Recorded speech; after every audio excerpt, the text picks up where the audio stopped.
What's going on, everyone, and welcome into the Fantasy Alarm, DFS Alarm, college football live stream here for another week here in college football. College football DFS is what we are focusing on this morning. Appreciate you all joining us as usual. And if you guys got any questions, we will be answering them via the Fantasy Alarm Discord chat. Lineup questions, player versus player. If you're trying to decide in lineups, me and Pete will be here to answer all your questions. Pete, how are you doing today? We got a very interesting slate and some injury news right off the bat to discuss. But how are you doing today, man? Doing good. Kind of a tough start to the week. Good night last night with that two-gamer. And, yeah, man, they got Garrett Wilson just announced out for Ohio State. Brandon Thomas announced out for Memphis, the running back. So a lot to go over. And I'm looking forward to talking to you because I have some questions on some of these receivers. I need to find a receiver, a middle cheap receiver here. So it's a good time to get together and talk. Yeah, for sure, man. And well, first off, I have to give you props because I wasn't here. We didn't do a live stream last week to give you props, but the last two live streams we did, you mentioned. I think the first one was Jerome Ford, and the second one it's slipping my name, but the running back. No. There was a running back you said like you were just locking in, and he smashed. And it was two guys that like I didn't play, and I was like I was like, damn. Next week I'm listening to Pete, so I'm interested to hear what you say this week about the running back to lock in. We did trash Sam Hartman that week. I remember that, and then Hartman went off. Oh, he had a massive game. Yeah, we both was trashed him. So, well, listen, that guy's just turned into like a rushing touchdown machine. So. Yeah. We'll get to him shortly here, but yeah. So the big news right off the bat: Garrett Wilson for Ohio State is out. He and a number of different players for Ohio State are out. Not sure if this is a COVID thing or not. We're not really getting info on that, but this is definitely, it puts Chris Olave. We can just touch on Ohio State right now. Yeah. Chris Olave is definitely like more in play. Just being the number one guy there. But you also got to look at like Smith Njaba for sure. I think Henderson, the running back, is going to get probably just more work and maybe some more work in the passing game. So that's another name to like kind of think about more. I don't know. What are your thoughts on this? Like, how much does it bump up Olave for you? Definitely bumps up a lot. And I was already on Olave. I keep saying that monster week hasn't come yet. I keep thinking it's coming this week. So, 6,900, that definitely is going to, to me, it's going to bump him up to that. I love Dotson this week. I love David Bell. It's going to bump up to those levels. And Smith and Njaba, I didn't really think about that. That's actually probably one of the better calls of the day now, 5,800. I mean, he's been decent lately. I mean, he's been plenty involved as like that third guy in the offense. But defense has been like keying on Wilson and Olave, and Smith Njaba has been just like getting 5-6 catches every game. Rucker is interesting, the tight end. He's only 3,800. Originally I wasn't really. He's more of a GPP dart if Wilson's playing, obviously, but Rucker being 3,800, I mean, definitely more in play now. This game against Nebraska, on the road. Ohio State 14-point favorites, but it's a 66 over/under, so definitely going to be higher scoring, and I think Nebraska can do enough to hang around enough, just keep it close enough. Last week we saw Penn State keep it close throughout, enough for DFS wise where Penn State's guys were interesting, and then. So we'll get to some, like Adrian Martinez. We'll get to some more Nebraska guys if we're thinking that way. But so this game is interesting now from a DFS standpoint. I mean, Stroud. Let's just go to quarterback now. What do you think of Stroud without Wilson? Like, does that hurt him enough where you're thinking about not playing him, or is he still just he'll put up his numbers for sure? I mean, I was always all week I've been on Stroud as a GPP play. Great passer. Nebraska's, Nebraska's not bad on defense, but I figure you can play him. You can probably play him naked. To me, it was. I think it was safer all week playing Stroud and him or Henderson, the running back. But now with Olave, man, you can definitely pair him and Olave up, and you just mentioned Smith the G, but he's actually had at least six targets in the last 5 games. I didn't realize he was getting that many targets. So he's been solid. There's just so many good quarterbacks this week, man. But I'm not going to argue with you if you say you're playing them. No, but there's some good quarterbacks this week. Yeah, I mean he's been it's interesting because he's not been catching touchdowns obviously because like you got Olave and Wilson there and they're it's been Henderson running in a lot more. I'm really interested in Henderson in this game just because he's priced down a little bit from what he has been in recent games and this is like the kind of game script where Ohio State's going to be up just enough where they're going to keep all the starters in and they're going to be ahead likely for most of the game and I just think I think they're at the point where like this guy's a true freshman like they can lean on him if they have a lead like they don't have to worry about throwing it a ton or getting creative with passing game if they don't have to so that's more interesting to me now that a lot, just like having one of the studs out from an offense, just like elevates like Henderson and Olave for me. Yeah, definitely Henderson too. Yeah, you see what Michigan and Minnesota, what they did to Nebraska. I mean, usually it seems like you want to hit Nebraska through the air. They're 81st in pass success and 35th against a run, but we saw Michigan and Minnesota did so. Yeah, and Chevion is matchup proof. Definitely. Yeah, he's legit. He gets an upgrade in, right? I would consider that an upgrade with Wilson. Yeah, I think for sure. Yeah.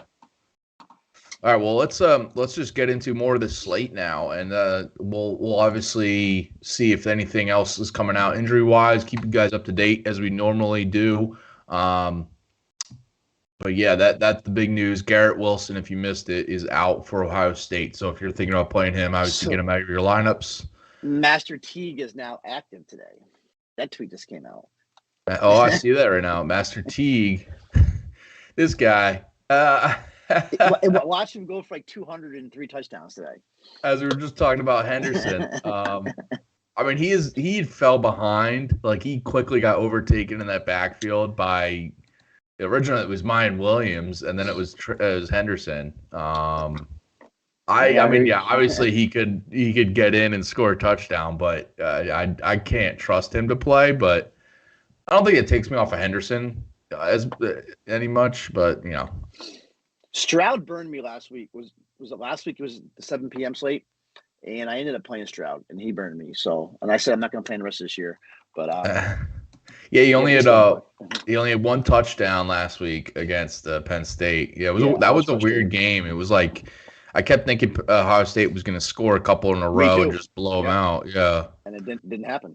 No, it never happened. But yeah, this game, I mean, people are maybe just assuming, it's that they can win easy against Nebraska, but on the road and Nebraska's frisky. Adrian Martinez can make it close. Who knows? So, just going over some of the games, if you are. Just diving into the slate, the games that we are definitely going to be talking about more because we have higher scoring offenses and higher totals. Wake Forest, North Carolina leads that list. North Carolina's 3-point favorites, 76.5 over under. That's the highest on the board. SMU, Memphis, 70.5 over under is second highest, and SMU is 5-point favorites there.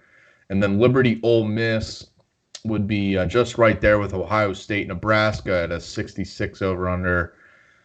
Those are like the top 4 games with the highest totals. And normally we see multiple, maybe a couple more games with a 60 total or higher, but those are the only ones. And you got Missouri, Georgia, but Georgia's massive favorites there. So it's really tough to play their studs as we usually know with Georgia. But let's dive into these games and start with Wake Forest, North Carolina. It's basically Hartman versus Howell at quarterback. I think more people go to Howell just because he's a little bit cheaper than Hartman, like in cash. But I mean, they're both very much in play. We were talking before we went live about how Hartman has just been like amazing, and Howell has been just as good. And they both bring some rushing upside, which is interesting. Originally it was Howell giving a ton of rushing, but Hartman's starting to run in more scores here. So I don't know which way are you going here, or are you just ignoring both and going down a little bit? I mean, I originally had Howell as a core play. Okay. I mean, to me, he's probably the best quarterback on the slate. Even though I am a Hartman guy, but with the implied, I think they both can have decent days. But I just think when you look at the whole picture, I think it's Howell, and mainly because of that rushing upside. He's got now his 400-yard rushing games this year, and 200 rushing yards in the last 2 games alone. So double-digit carries every week. So you know what you're going to get from him, and you know Carolina really doesn't have an RB2. Even though DJ Jones is playing a little bit more, but if you have the money, to me, you play Howell, and then you got Hartman as a perfect GPP play. And I mean, this North Carolina defense is vulnerable. They're allowing almost 30 fantasy points per game to quarterback, 126th, which is out of 130 teams, and they've allowed over 35 points to QB 3 times. So both. I mean, I made a couple of game stacks of this. It's tough to get, but you're running a bunch of real scrubs and punt plays. But to me, I got Howell 1, Hartman 2. But either of these guys, you have the money, you can play either of them. But I think Howell is a better play overall. Yeah, Howell, the rushing is what I love with Howell, because he's like literally in the last 3 games he's run for 101, 98, and 108 yards. And it's weird because it's like you're basically getting a top running back with this price, but also with the passing, which he'll probably have to do because Wake Forest is going to score a bunch on their own. So it's going to be an up and down, back and forth game where Howell's going to be involved whether he's running it or passing it. So yeah, I love the Howell call over Hartman, but like you said, Hartman GPPs, because people will probably ignore him if you're just looking at Howell versus Hartman. In there could be no defense in this game. No, it's gonna go back and forth. Yeah, I mean 76. So I'm gonna check the update and see if it's gone up at all, because we got this game is coming up at noon Eastern, so maybe some money coming in either way. But it is interesting that North Carolina 3-point favorites, obviously, at home, but Wake Forest is the undefeated team. They're ranked in the top 10, that kind of thing. But Vegas clearly thinks that they're not giving any respect at all to Wake's defense. So, and this is not an ACC game. This is actually a home and home. They're not playing by ACC rules, so it's actually not considered a conference game. I didn't realize that. I saw about 5 things last night. Why is that? That's weird. Yeah, I don't know. Strange. Yeah, it's considered a home and home. So. But interesting. If you're playing GDPs, you want to have one of these guys in your lineup. And then, I mean, yeah, I don't want to jump to running back, but I really think we could just be a forgotten man. Chandler's going to be a forgotten man in all this. And he had a big game last week. Yeah, we could just stay in this game and go through the players. So yeah, like Chandler for sure. 6,600. I mean, he's like, if you're just like comparing him to other top backs in the slate, it's a really good price for him. The only he's been what, he's scored twice, 2 touchdowns in each of the last 2 games. So he's like, and with how much North Carolina scores and goes up and down, like you don't really have to worry too much about Howell taken away from him rushing wise, even though he does, and it definitely caps Chandler's ceiling. But we know he's going to be involved plenty as a receiver too. So yeah, we saw Army ran out over Wake Forest. Was it 2 weeks ago? So yeah, they did. I mean, Chandler can still disappear. We've seen it. So of course GPP play, but I do like Chandler as a sneaky play today, and even DJ Jones, because I think that I think you could see like 12 fantasy points from Jones. As I think there's gonna be that much to go around. Okay. So I don't, mainly because of his price. But if you need a really cheap running back, you could probably do a lot worse than DJ Jones saved. There's gonna be so many points scored in this game.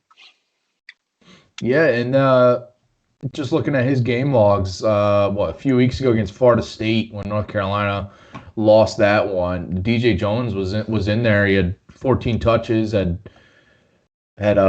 60 rushing yards, and gave you double-digit fantasy points there. Yeah, interesting call there. Caleb Hood has been out, so yeah, that he's usually the backup, or he had been in the beginning of the season. But okay, yeah, I like that. So then, let's just stick with receivers in this game. Wake running back, Beal Smith. Are you going there at all? I mean, he's cheap enough, but he just hasn't been giving you enough floor, I think, to trust. It's a 3-man rotation there too with Christian Turner and Justice Ellison. It is, yep. And nobody's really it's probably still CBS would be the play, if you're going to run it like GBP. And now you got, like I said, Hartman and Bolcher and touchdowns in the red zone too. So you do. I mean, we did see it in the SU game. Kind of Bill Smith did separate himself from everybody, from the rest of them. But I'm not touching these guys. If anything, it'd be CBS, but no, especially with the way Hartman's running now. Yeah, he has scored a touchdown in 3 straight games. CBS has, but that's if he hasn't done that, then he hasn't been a good DFS play. So what's his price? What's his price this week? He's 5,500 on DraftKings. But yeah, some other plays around, or you really you'd feel safer with it, right? Like Kai Thomas, some of these other guys, I think. Yeah, exactly. Yeah, I'd rather play Kai Thomas over Beal Smith. If we're comparing those, especially in cash. GPP, I mean, Beal Smith obviously could, score twice. With how high scoring this game is, who knows? But of course. Yeah. A receiver in this game, it's obviously we'd all love to play Josh Downs, but he's the highest priced wide receiver. 8,700 is tough to stomach there, especially if you're trying to get in some stud running backs and quarterbacks. I don't know. What are you doing with Downs? Yeah, Antoine Green's interesting. Yeah, so we got Simmons is in the transfer portal. He's gone. Right. And honestly, this receiving core is extremely top heavy with Downs. It's usually we don't see this too often with college football teams, and it's interesting with North Carolina because they had so much spread around production last year. With all their guys, but it's just been all Downs this year, which makes Downs a very safe play, but it's now opening up opportunities. And Green is the guy that got that last week with Simmons out or gone from the team. And I think Green at 4,300, and just from reading other people's work just the last couple of days to see what other people are saying about him too, I think he's going to end up being popular. People are just see that game from last week and are probably chasing points. Yeah, the price. Everybody's going to need those prices when you have these quarterbacks and running backs. So that's why I asked you. It's a tough one. I don't know how to deal with it either. Well, so him and Morales, who's there's another name that nobody talks about, and he just catches touchdowns, right? Yeah, he just catches a touchdown every week. He didn't last week, but if he's catching a touchdown, he's going to return value here. I think Green is someone though that people are going to just want a cheap piece of this game, and he is that for either team. Because Wake Forest is you basically just want Robertson or Perry as their receivers. And both are maybe a little too expensive, kind of compared to, if you're and while I wouldn't play either of those, then I would rather just play Downs if I'm going to pay up for a guy in this game, a receiver in this game. But yeah, the Green call, I think it's I'm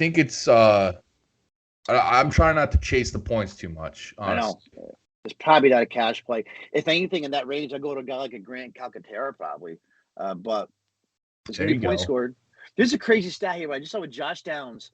He's got 70 receptions. It's nearly half the team's total. And he's got 980 yards. Is more than 600 more than second on the team. I mean, You couldn't ask for a safer play. He's probably safer than playing one of these quarterbacks if you really think about it. I mean, and I hardly play him because of the price. If you really wanted to, yeah, like you mentioned earlier, the game stack. If you wanted to, you could play Downs like as your like super flex, like already knowing that you're gonna just play him there and figure out the rest. And, assuming you're playing like if you pair Howell and Downs. I mean, I wouldn't knock that strategy at all, just because he's literally just going back to his game logs. His floor this year, his lowest total has been 19 DraftKings points. So, and he's usually giving you 25 to 30 at least. Okay, so he's 8,700. So look at Desmond Ridder, C.J. Stroud. They're both 87, 86. Then you get down and the rest of everybody else is under 8K besides Seth Hennigan, who we don't know sure he's going to play yet. So look, if you compare Ritter's and Stroud's logs to Downs, I don't have the logs right in front of me. What do they look like comparable to Downs? Yeah, I'm looking them up now. Downs that much safer? So yeah, so both Ridder and Stroud just being quarterbacks, and also both being quarterbacks with quarterbacking offenses with high totals today too. But both have a higher ceiling than Downs for sure, just because they can give you 40 points easy, as we've seen with both of them at times. Ridder is more hit or miss, just because they're very content if Ford is the guy who's scoring the touchdowns there, and they're not. I think they're content, especially with being big favorites in all these games, to not really risk Ridder getting hurt and running him a ton, unless the game's close, which they have been closer in recent games than Vegas has said. And it's last week he ran for 47 yards, but I think comparing all of them, Downs has like the safest floor, honestly. I think you're right. I never even thought about that. So Stroud, especially if you're making more than one lineup, why not throw Downs in that? That's a good point. You made a super flex. You mentioned Bentley's warming up now for SMU. Yeah, I just saw Siggers play. Yep, just saw that. And Bentley could just end up being the starter there over Siggers. So, but yeah, you mentioned with Stroud last week. I mean, 19 DraftKings points. Like that's, and we said with Downs, like if Downs is giving you 25 to 30, then every week. Yeah. It's something to think about, something to be different. Especially in GPPs, you probably want to be different. Throw Downs in there, and he could go up. This is a huge over under. So why not give it a chance? Yeah, I'm not saying go out and do that in cash, but hey, I've been seeing more of the running back receiver and superflex more this year than I have in the last couple of years. Yeah, it's usually a strategy that I don't like to do, just because it's I'd rather get another quarterback in there.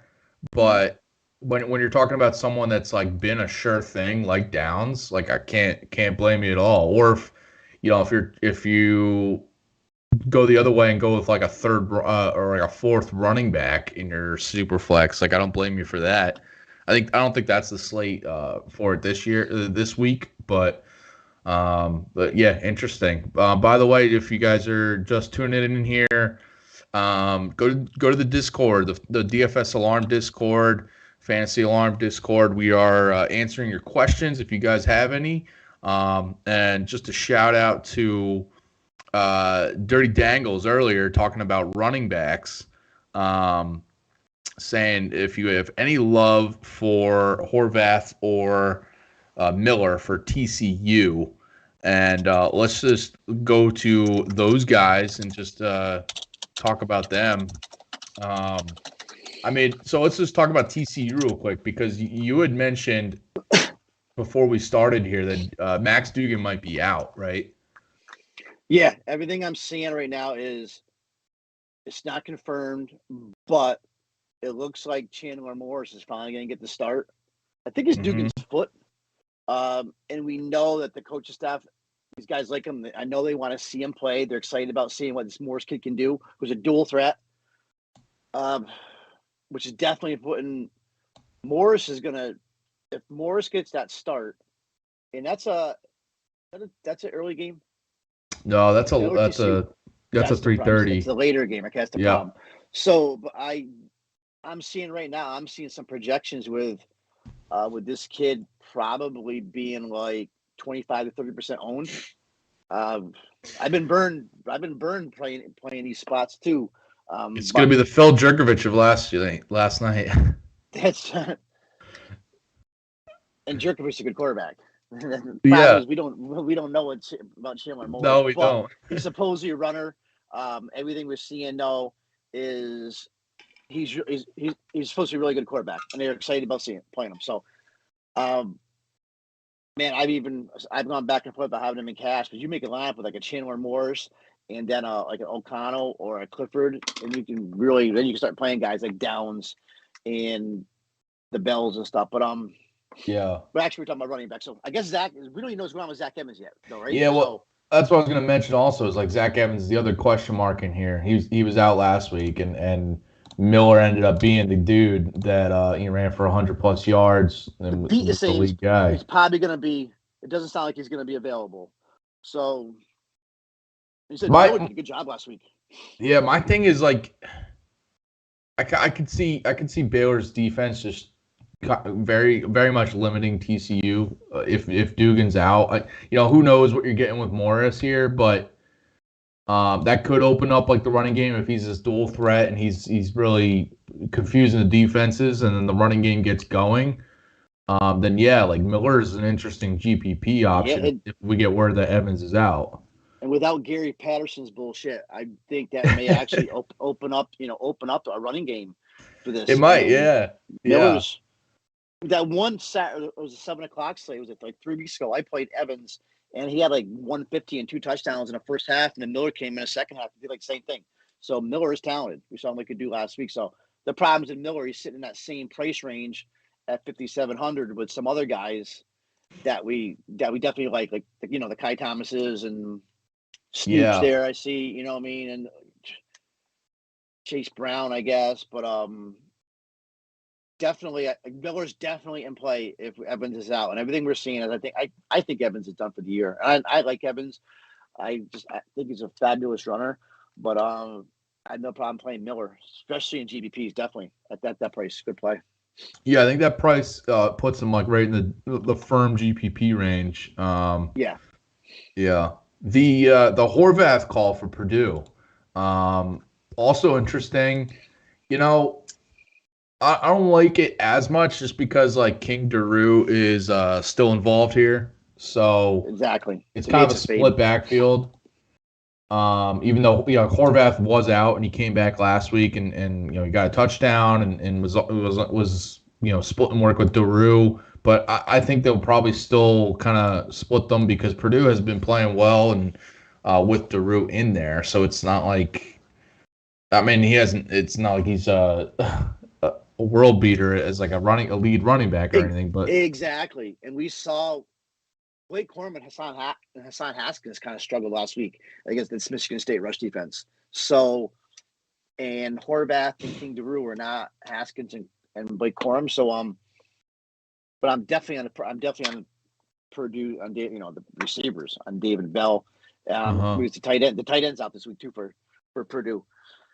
So, he's just going to be more of an upgraded David Bell. But no, I'm not touching Daru or Horvath. GDP, yeah, I take a chance on these guys, but Haskins and Blake Corum can't get there. I'm not expecting King Daru to get there. Yeah, I think it's tough to trust that.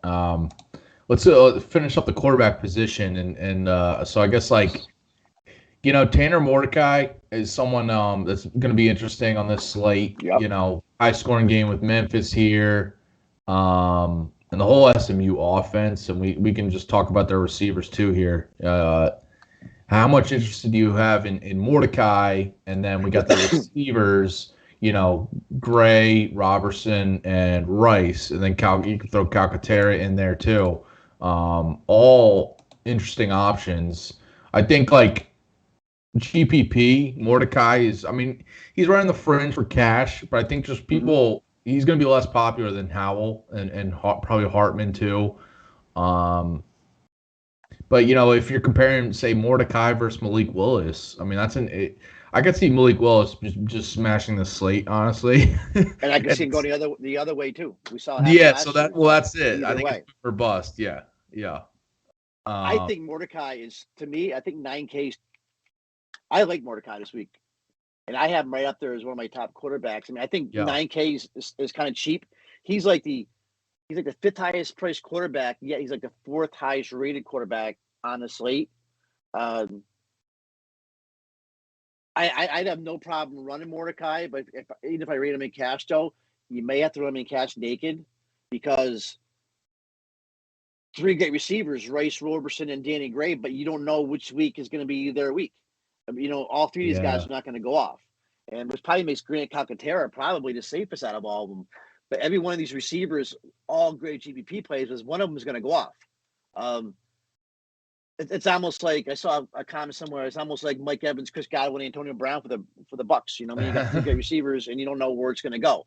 One or two of them are going to go off, but which one? So, GPP and Calcaterra, does that make Calcaterra Gronk?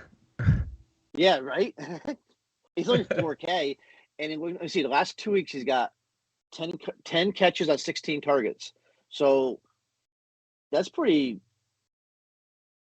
But now I'm seeing Memphis, though, is only allowing 1 fantasy point a game to opposing tight ends. Actually, pretty damn good. So wow, yeah, that is good. Yeah, but Calcaterra probably would be the safest. But those guys are great. Make 3 lineups. You know what I mean? One with each other with Mordecai. Run GPs, run a multi-entering. But you can't touch these guys in cash. I don't think. I just don't think that you don't know which one's going to go off. Yeah, I think if you're going one in cash, I'd rather go Rice just because he's the cheapest of the 3. Probably. Yeah. Probably. But like you said, the talent of like someone like Robertson could break the slate for sure. No doubt. Catching multiple touchdowns here. Yeah, I like, but I do like the idea of playing Mordecai as kind of a naked all alone in cash. In this backfield, though, we were talking about it earlier, but we got Ulysses Bentley warming up. Looks like he might be playing today. Kind of takes a little sting off of Siggers being a good play. I think originally he was going to be a good play, but I think it's hard to play him in cash at least. Bentley's interesting if you want to fire him up in some GPPs, only 3,800. And he was really. I didn't even look at his price. Yeah, that's not a bad price. Definitely. Yeah. Yeah, he wasn't started before he got hurt. Yeah. I mean, and talented kid too. Yeah, in this game with how high scoring it is, I mean, he could easily find the end zone a couple times. So, I don't mind if you want to take a chance on that in GPPs. On the other side of this game, just because it is one of the higher scoring games, just some injuries to know here. So we got Seth Hennigan, the quarterback. He is probably going to be out today, right? Is that what it's looking like? Well, now the beats are saying that doesn't look like he's got a good chance of playing. But yet now we're seeing all these tweets coming across that how he's been warming up. Just because he's warming up doesn't mean anything, I guess, really. Because I'm telling you what, if he doesn't play, this Pete Parrish is horrible. I mean, I played him was it a Friday night 2 weeks ago? Yeah. I played him on Friday night, and he's bad. Then you better pound that under quick before that changes, because they're not with Pete Parrish at quarterback. Or pound SMU. Are they getting to that 70? Are they getting that 70.5? So, if Hennigan plays, though, I think Hennigan. I like Hennigan as a GPP play. Then Calvin Austin, great play. But if Hennigan doesn't play, then Austin takes a huge downgrade. Same as Sean Dykes. Sean Dykes is cheap, only 4,300. But you still can't play him with Pete Parrish. But I don't think he hasn't done shit since Parrish. The last 2 games, Parrish's quarterback. So this all depends on Hennigan here. Yeah, interesting though is these running backs. As I see Rodriguez Clark is warming up. I don't mind Rodriguez Clark, and if we know Brandon Thomas is out, what's Rodriguez Clark's price? He is 3,800 in DraftKings. That's an interesting play right there too, because I've seen Rodriguez Clark have some pretty damn good games, especially last year. So we have. I haven't seen. Maybe I missed this, but Oh wait, no, I missed that earlier. So Brendan Thomas is out, right? He's out. He's Yep.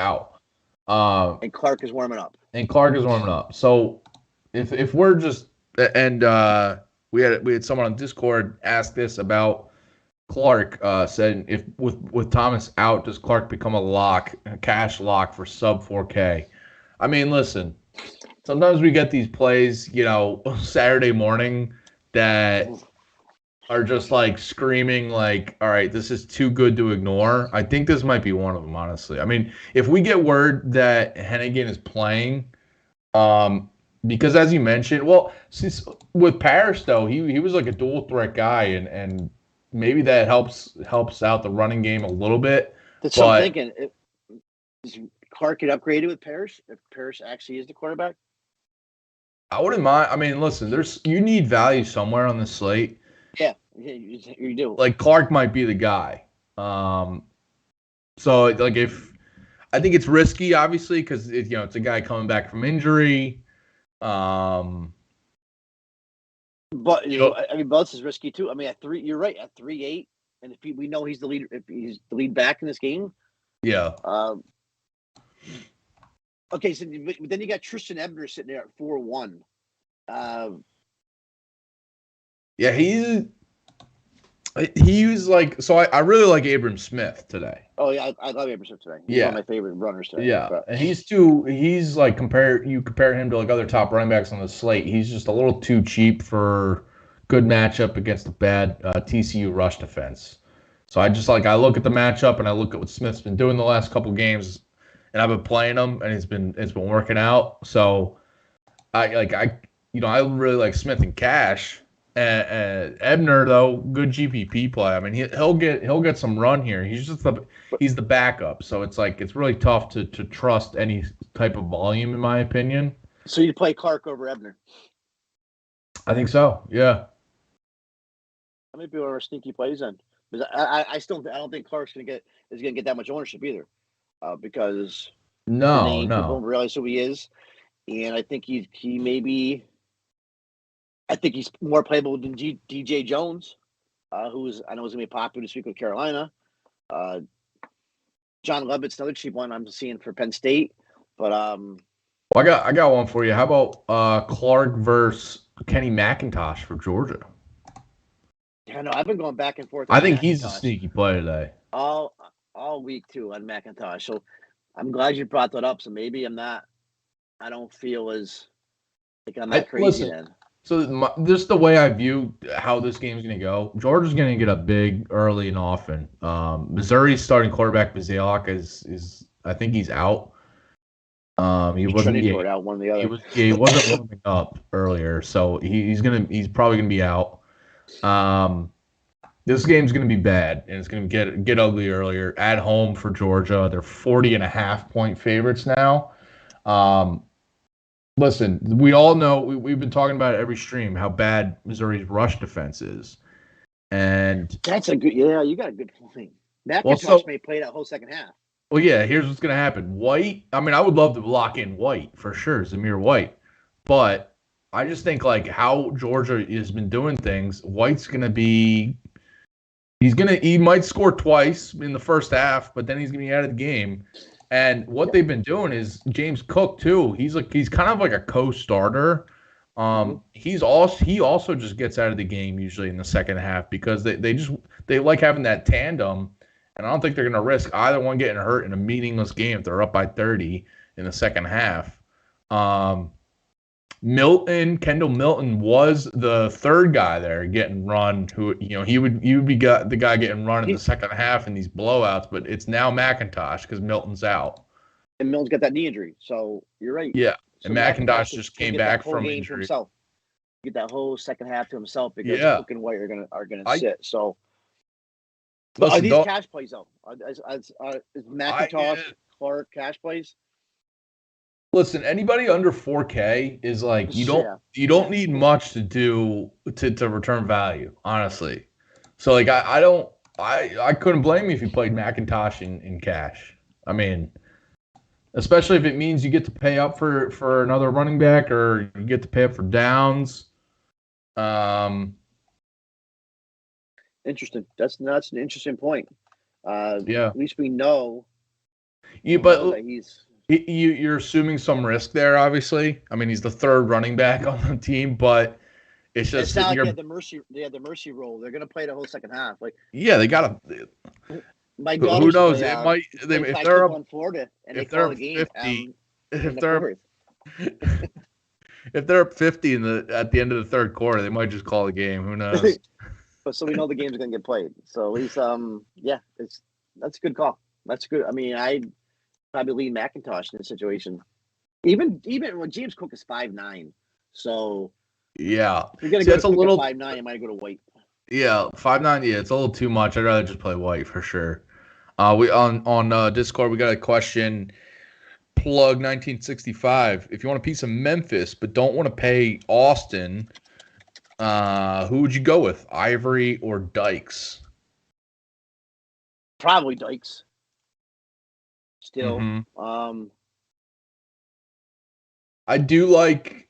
I think I like Dykes for sure.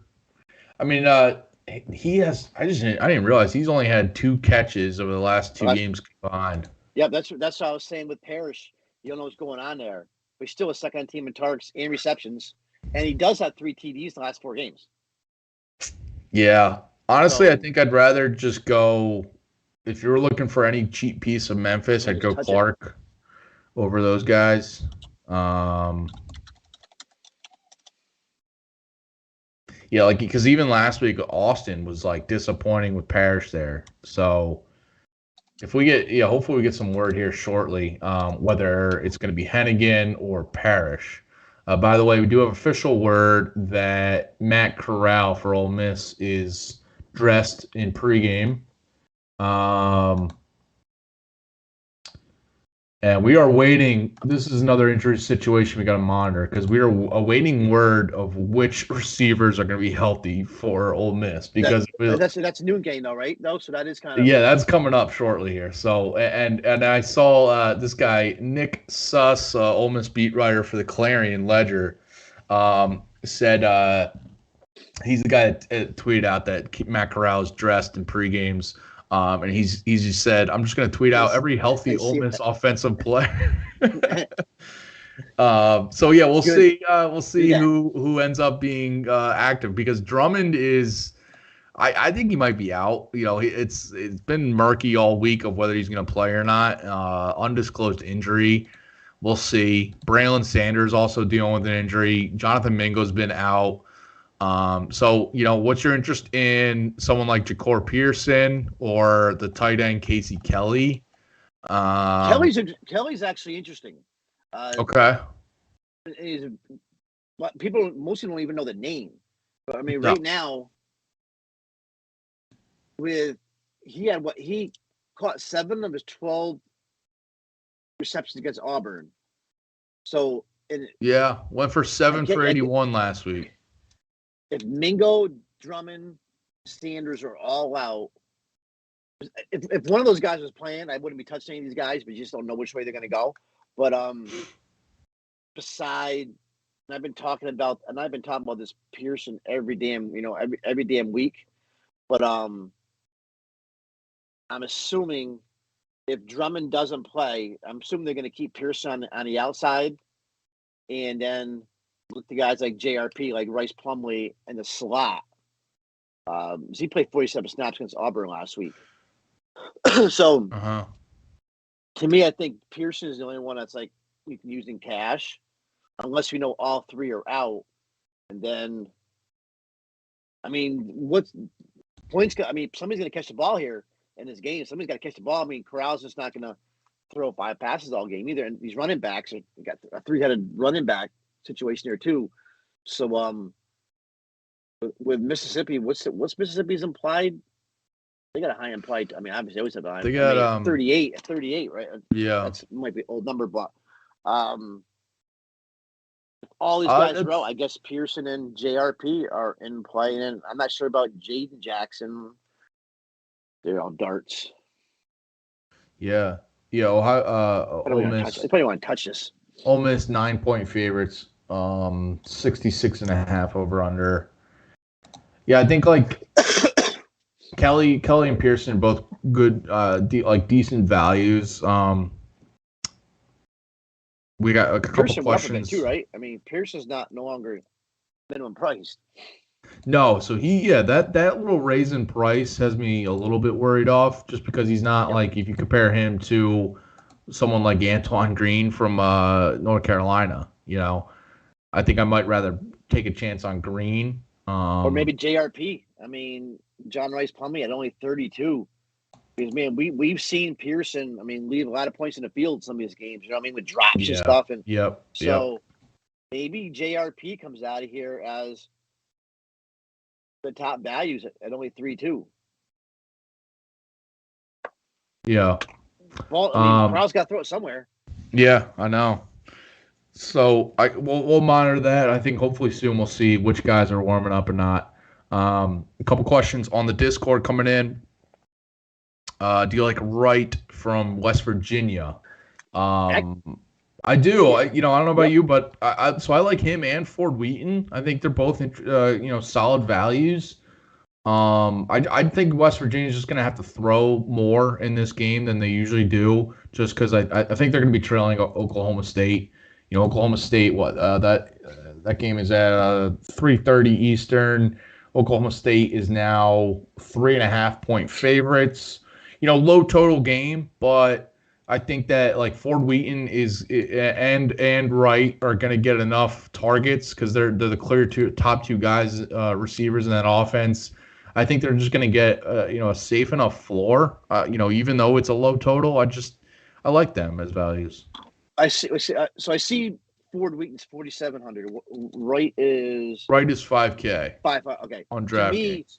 To me, Ford Wheaton is like the cash play, the safe play. He's gonna get those short dump offs, and he scored 2 touchdowns against Iowa State, and Iowa State's good defense. And I see Wright as the kind of high upside boomer bust guy that's gonna go deep, but I don't think Oklahoma State is gonna let him go deep. So I would lean Ford Wheaton in cash. That's not a bad price either, and that's where I keep some of my lineups keep ending up with this last spot in there on that $47 point. So I don't mind Ford Wheaton at all, really. Okay. At that price. Yeah. So I think him and Wright both good values if you're looking there for receiver. Also coming in on Discord, and we're mentioned before, but you guys can ask us any questions about lineups or players. Barone Style saying, is Olave a cash lock with Wilson out? I don't know about lock, but he's a very, very good play now. We were talking about this. We were talking about it earlier when the news came out that Wilson was out. This bumps up Olave, Smith, Najiba, and Ruckert for sure. Also bumps up, I think, Travion Henderson, just probably getting a little bit more work. Olave, I'm kind of on the fence of like whether I'm locking him in or not. He'll probably have a massive game. Yep. I've been saying it all week though. That's what I mean. I probably don't want to. I probably almost have to play him because I've been saying all week this is gonna be his monster game, and I'll be some pissed if I don't play him and it does. Yeah. But he's not a cash. He's not a lock. He's not like a lock. Play. Yeah. Especially because if you're just looking at the higher priced receivers on this slate, if you're paying up for a receiver, if you can make it work, I'd rather go Josh Downs over Olave anyway, honestly. But even around there, David Bell, who we haven't even talked about him today, but he could have a big game. The Wake guys, Perry and Robertson for Wake, are both good plays. Dotson for Penn State's a good play. So I think the top tier, I think people are going to be playing. People are going to be playing all these guys. So there's a quick question I saw in the YouTube about Demario Douglas and for Liberty. Yeah. To me, I think Liberty right now is rotating. They're rotating 5 different receivers right now, and nobody's become the target guy. So if Douglas or even CJ Daniels were cheaper, I would probably maybe consider him, but I can't at those salaries. So yeah, I'd rather play Daniels over Douglas anyway.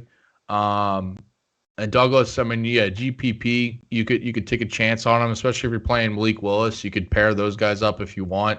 I think yeah, like the production is spread around so much in Liberty's receiving core that it's tough to trust any kind of floor for Douglas. And Douglas has been battling an ankle injury, I think, in the last couple of games, which is kind of made him limited. So he's not like this, smash guy that he was at the beginning of the year or earlier in the year. And honestly, I think it's a gamble to play Malik Willis or any Liberty guys on the road at Ole Miss. I just, hell no, I'm not. Yeah, even though how bad Ole Miss's defense is and how high scoring the game can turn out to be, still not a G5 defense. Yeah, I think they some of these guys could struggle. So, Drummond's not in uniform. Okay, so we have starting to get word here. Drummond not in uniform. So, and we already know Braylon Sanders is dressed. It says I didn't see that. Braylon Sanders is dressed just like last week. We'll see if he plays though. Okay, so I didn't. Yeah, I do remember he was dressed last week but didn't play. God, this is I honestly don't think you even. Ole Miss is going to be tough to touch and catch. So yeah, the whole offense is like we haven't even talked about Corral, and he's obviously he was like a top guy for us earlier this year, but he's been battling a couple injuries. The offense has been a little bit more run focused lately, and he's not really the guy that's running the ball because he's been getting hurt a bit. He's banged up. Mordecai is cheaper. That's the problem with him. Hey, still good. I mean, great GP play still. I mean, I projected it over 33 points. So, but just I'll round go Mordecai at that price. It was cheaper. Yeah. By the way, just seeing word that like Rodriguez Clark is officially dressed and warming up in pre-games. And as a reminder, Brandon Thomas is out. And this guy, Evan Barnes, Memphis reporter for the Commercial Appeal on Twitter, saying he's warming up, so safe money, he's playing and possibly starting. So, I think Clark instantly becomes a really good value. I think, I'm very close to locking him in because I think he's going to be a starting running back in a high total game where, especially if, I think Hennigan might be playing. We haven't gotten official word, which is annoying. But the latest I saw is he was lightly thrown with the other quarterbacks. So I don't know what they mean by lightly. Yeah. I think he's playing a little bit banged up anyway, so maybe they lean on Clark in the run game more. The only problem with Clark, though, you still have, I remember dealing with this last year, you still have Kylan Watkins, you still have Markevius Weaver there. You do. But Clark has had some, you've seen Clark do it. But just know those guys are still there lurking, Watkins and Weaver. Yeah. Probably would lean Clark, but still, we've seen this happen many times in college, right? Yeah. We're on somebody and boom.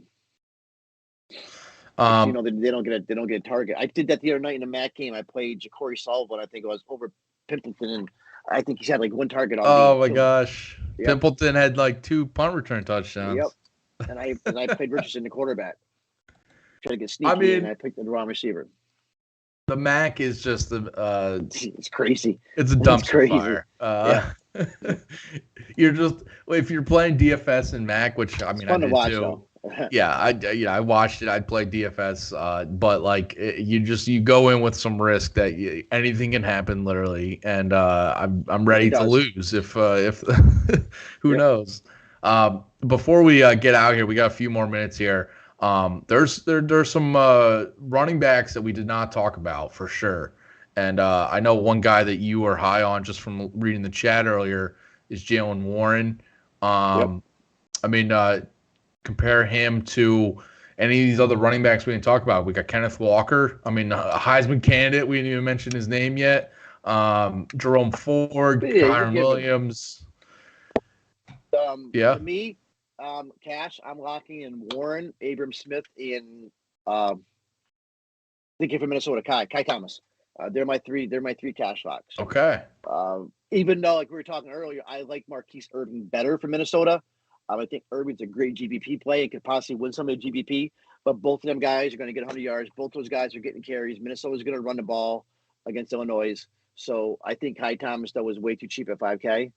And I'm staying on Abram Smith train. I think he's a stud. And Jaylen Warren is way too cheap. And Warren, you may see the ownership off Warren because last week he got vultured. The whole starting lineup was done by the first half against Kansas. And then the week before that, he played against Iowa State, probably one of the best rush defenses in the country. So Warren's going to be back to his old ways today. It was 30 touches, and I could see 30 touches, 125, 2 touchdowns today from Warren. Wow. Okay. Yeah, I wasn't like too much in on Warren. I love Abram Smith. Yeah, Warren is too cheap just for like if you're like thinking about a volume running back. Yeah, I do like that call. So you're like Warren over like if you're playing him over Ty Chandler. Oh, definitely. Yeah, definitely. Okay. Ty Chandler to me still is a GPP play, but he's 66. Oh yeah, so I didn't realize he's actually that makes me like Warren more when Ty Chandler is more expensive than him. There you go. Okay. But Chandler does have that great game environment. I was like Trevion's a great play. Walker, great play. I mean, Walker's probably the best running back on the board. But you're going to pay $8,600 for him when you got to deal with Josh Downs is all these great quarterbacks. It's going to be tough though. And I really like receivers like I love Bell. I love I don't even think you mentioned Dotson, right? So I like Dotson today. I know Dotson, yeah. Yeah, all these target monsters. I want Bell and Dotson in my lineups. They're target monsters, and they're not that cheap compared to Downs. By the way, I talked about this at the start of the live stream here. How you've been hitting on these running backs. A couple weeks ago it was Jerome Ford. A couple weeks the next week I can't remember who it was. Yeah, it was. I remember it was a running back, and I just remember regretting not playing him. So this week for me, it's Jaylen Warren. I'm putting him in my lineup because you were talking about him. I considered him earlier, but I do like that pairing between him and Abram Smith. Maybe very nice. Was the Oregon running back? Maybe it was Dye. It was Dye. It was Dye. Dude, and he scored like 5 touchdowns. Yeah. Yeah, Warren's my play. Wait, he scored. Dye scored. Wait, yeah, that's exactly who it was. He scored 4 touchdowns, but had like 50 rushing yards. Yeah. At one point, he had like 21 yards, like 3 or 4 touchdowns. Yes, yeah. That play, because I was like, wait, he has 4 touchdowns, but he hasn't done anything on the ground except score at the goal line. With him tonight, because I wrote up the 7 p.m. slate. The write up is out on the playbook there, and and I want to play him tonight though. But his price though, when you got guys like Breece Hall sitting there on the same price, I mean, to me, Breece Hall's a lot tonight, and there's a couple other plays I like. So Bijan's on the slate tonight, but Dye's a stud. I mean, he's a stud. Now he's the RB1. Man, okay, well. Yeah, well, so definitely check out Pete's night playbook, as you guys normally do. He has tonight's slate covered. Definitely some good games there. I mean, I was checking it out earlier, and it's just like it's always a question of how many Bama players you're playing, right, against LSU. Yeah, exactly, and I think you want to play a Bama quarterback. Yeah. I'm actually going to the USF Houston game tonight.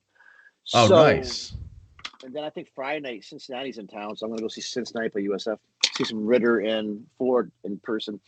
Nice. Friday night game. I didn't realize they were playing on Friday night. Wow. Yeah, this Friday. Price homecoming at USF, so take my daughter. There you go. One more question. Looks like. Yeah, I was gonna say last minute question before we get in. Johnson from Tulsa. From Baylor. I like Snead. If I'm going, I'm not one to play anybody against Cincinnati right now. I just, that's just my feeling about it. I know like the Tulsa guys are all cheap, compared to what they normally are. But that's a tight one now. They're close. I think I agree with you. No. Because the other thing is the Baylor offense, the Baylor receivers, it's Snead and Thornton being like the top 2, like clear top 2 safe floor. Tulsa, like they have Johnson, Crawford, and Santana. I just think, yeah, the production could be spread around. And against Cincinnati, I know Cincinnati's been like letting teams kind of hang around a little bit the last couple of weeks, but they could easily just turn it on. They got game day in town. It has me a little scared off of that side. This could be a drum four slate. This could be another Ford game. It could be. He hasn't done crap in 2 weeks now. So all right, I'm taking Warren out of my lineup and putting Ford in now. But Ford is definitely is definitely a good play though. $8,300. I just don't like the price, but he's a slate breaker. Yeah, he could easily break the slate. I mean, that's the thing. We didn't spend enough time on Walker, Ford, Henderson, Kyron Williams. I mean, any of these guys could break the slate, but that's DFS for you. Appreciate you guys tuning in here on the live stream Saturday morning. We'll be doing this again, weekly, and pretty soon, once we get some college basketball going here. Me and Pete will have you guys covered for that. Playbooks. Yeah, playbooks and some live streams here and there. So we are in the thick of it now with the college sports taking center stage here. But yeah, one last question: Irving or Warren for cash? I got yes, Warren. I saw that. Yeah, Warren. You touched on that a little bit ago. Irving's more GPP, especially because you got Kai Thomas a little cheaper. Is maybe a better cash play, but he is. Yeah. All right. Well, we're going to sign off here just because we got 30 minutes to lock. We got to put in our lineups and all that. But I haven't even made a lineup yet.